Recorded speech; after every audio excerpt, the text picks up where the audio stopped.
I no longer sport on the floors in public. I don't do that.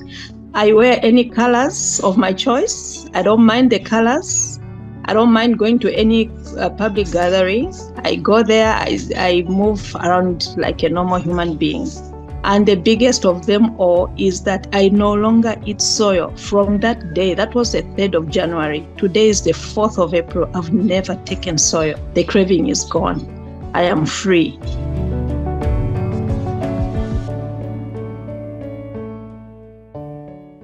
My name is Conceptor and I'm connected from Zambia.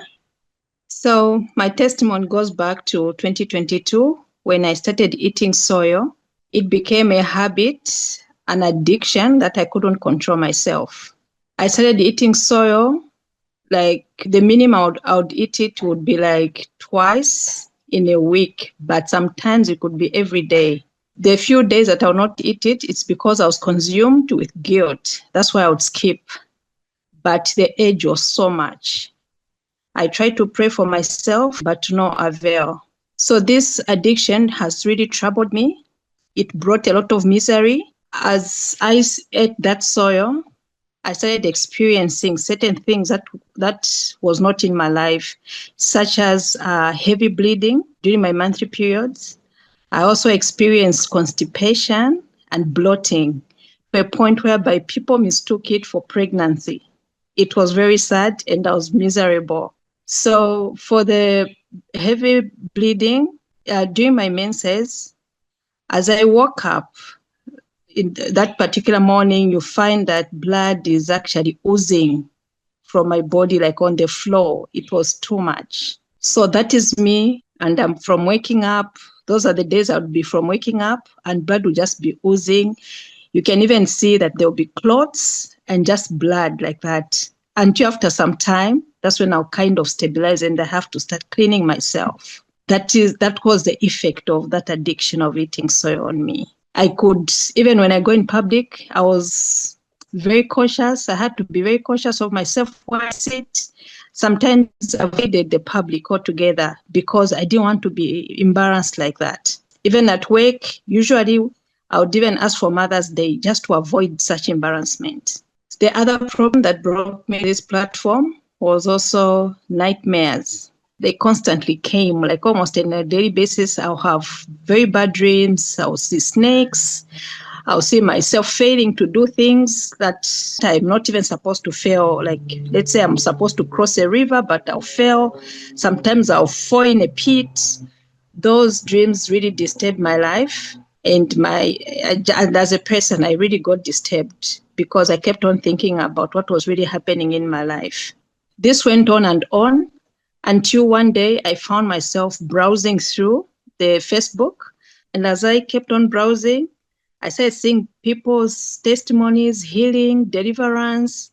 Then I'm like, okay, what's going on here? So as time went by, again, I kept on seeing them. Until one day I was prompted and I'm like, no, I need to join this interactive prayer because the testimonies that I was seeing were so powerful. And then I went to the page. That is when I started looking for the link and asking myself, how are people joining so that they're delivered? I also want to be delivered. So I browsed through until I found the link whereby you could send your prayer requests. So that's how I sent my prayer request. That was the last week of December. I sent my prayer request and lo and behold, a few days later, I received an email where they sent me a link to join the interactive prayer meeting, which was like in a few days' time. I was very excited. I was happy. And I believed that my problems were going to come to an end. When that day came, I was so focused because I didn't want to miss my blessing. I kept on praying. And even as they sent that interactive Zoom link prayer, they told me to forgive. They told me to be in an attitude of prayer, of which I did. And then that day came. You demon, I command you to leave right now. Leave with your bondage. Leave with your nightmare. Leave with your oppression. Leave with your addiction. Leave with your affliction. I command you to leave in Jesus' name. To leave in Jesus' mighty name. As the prayer was going on, my body started vibrating, especially the stomach area. It was just vibrating very much. So as we ended the prayer, 2 days later, I woke up, and in that morning, I was so pressed, I was forced to go to the toilet. When I went to the toilet, I passed a lot of worms, and they were like intertwined. And my background, I'm a parasitologist, so I understood what that meant. They were all adult worms, which means I was carrying these worms for a very long time. They were just in my body. And these worms were alive. I saw those worms and I could tell that these were adult worms, which means they were in my body for a very long time. I don't understand why I couldn't pass them before. But then as I was feeling uncomfortable in that moment, I realized that the Spirit of God actually ministered to me that I was being delivered after the interactive prayer. And I felt a sense of peace through me. I felt happy. And then being a parasitologist, I decided I don't want to see these things alive. So I went to the pharmacist to buy medication so that I could kill them. So that in case they are still coming out, they should come out dead because I don't want to see them alive. That's how I went to the pharmacist. I bought the medication.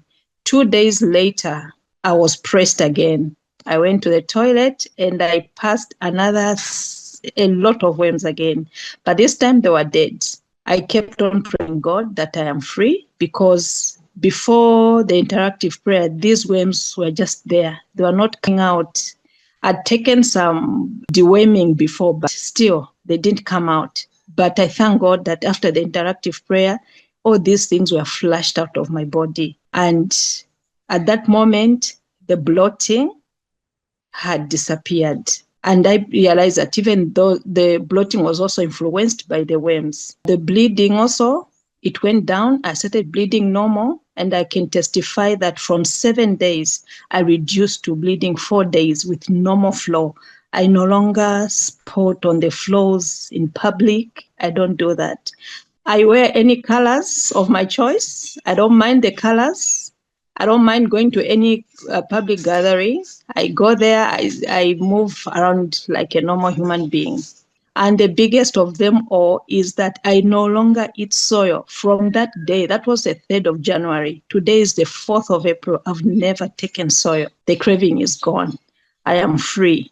Nightmares, they've also disappeared. I dream good dreams. I have fruitful dreams, celebratory dreams, very good dreams. And I'm grateful to God for all these things. My word of advice, especially to the people that eat soy, most of them, they think it's a normal thing to do. And there are a lot of people that are eating soy. I know that they're going through a lot of problems and challenges. Turn to God, surrender to God, leave it for God. You will be delivered, just like I'm testifying today. You will testify. Do not hesitate to do this. You know the effects of eating soy, what it brings. Surrender and send your prayer request to God's Heart TV. You'll be delivered.